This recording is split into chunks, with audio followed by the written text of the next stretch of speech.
Did you know the original Katipunan flag disappeared after the revolution? Andres Bonifacio's first flag wasn't the one most people think of.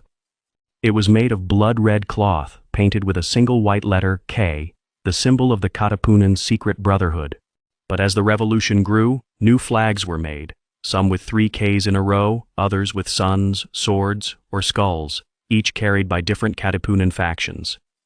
The flag Bonifacio raised in battle, the one that saw the first cries of freedom, was last seen in 1897. After that, it vanished, never to be found again. Some say it was burned during the retreat. Others believe it was hidden, waiting to be rediscovered, a silent witness to the birth of a nation.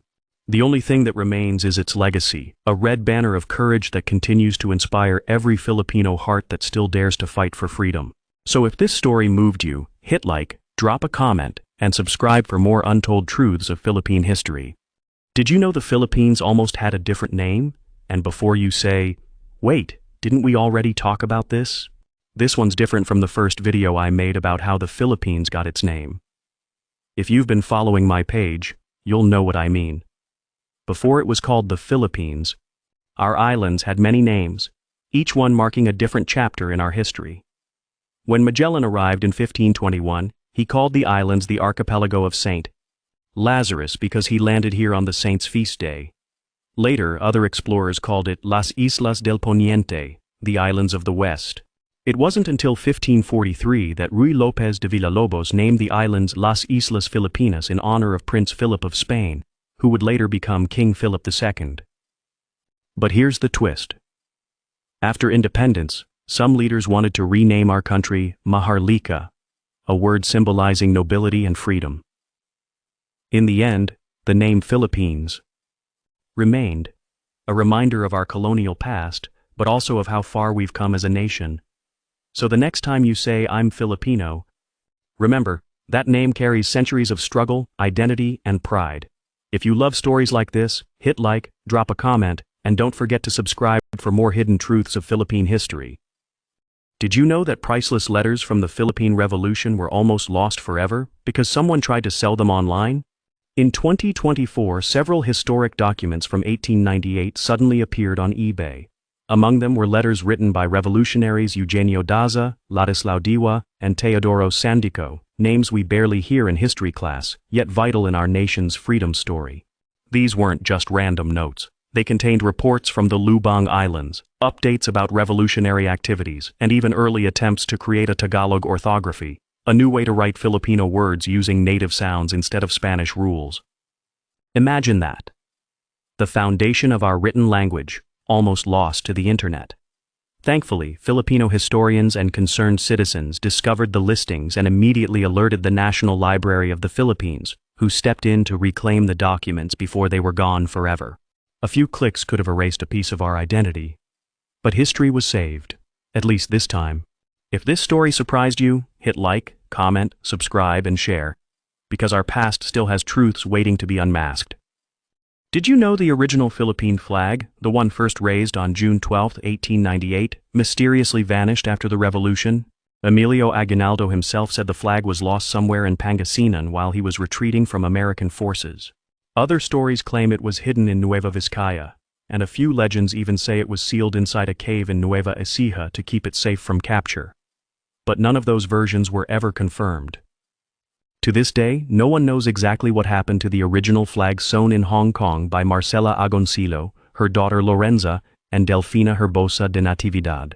There is a flag displayed at the Aguinaldo Museum in Baguio, believed to be the last one he used, but experts say it's a different variant, not the original that witnessed independence. A century later, the mystery remains. Was it burned, buried, hidden forever in some forgotten cave? One thing's for sure. Even if the flag was lost, the freedom it symbolized still flies today. If this story surprised you, hit like, comment, and subscribe, because there's more truth waiting to be unmasked. Did you know there was once believed to be a large island called San Juan off the northeastern tip of Mindanao, but today it's nowhere to be found? From the 1500s to 1700s, maps drawn by explorers like Gaspar Vargas, Abraham Ortelius, Antonio de Herrera, and others show San Juan as a separate island, sometimes as large or larger than Bohol, possibly as big as Panay. but in later maps it vanishes completely. Some say San Juan was never an island at all, a mistake in early maps that got copied for centuries. Others believe it may have been misnamed or merged with Siargao or even reattached to mainland Mindanao by rivers filling in the gap. The mystery deepens. There are no towns, no ruins, no known archaeological traces, just maps, rumors, and debates. So the next time you look at a map of the Philippines, think, what else might have been lost to time, or to the mistakes of map makers? If this story surprised you, hit like, comment your thoughts, and subscribe for more forgotten truths of Philippine history. Have you heard of the last Tamawo of Bohol? They say he wasn't just a man, he was a spirit born of defiance, a guardian of freedom, a whisper carried by the wind. His name was Francisco Dagohoy.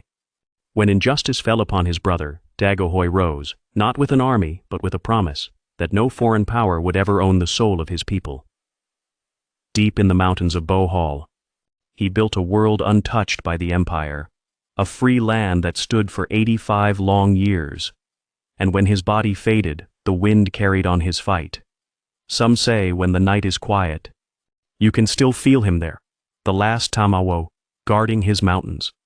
Watch the full story of Francisco Dagohoy, the hero, the rebel, the legend, on my YouTube channel.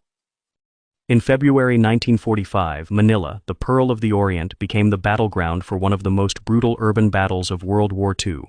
As American forces, supported by Filipino guerrillas, advanced on the city, the Japanese Imperial Army made its final stand.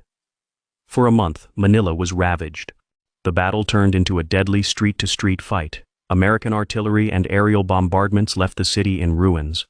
Historic landmarks like Manila Cathedral were destroyed. Over 100,000 civilians were killed.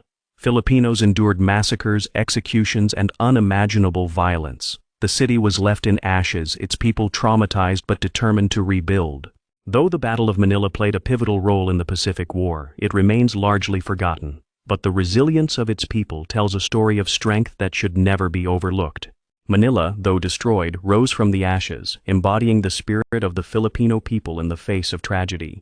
When the Japanese invaded the Philippines in 1941, the world witnessed one of the darkest periods in history.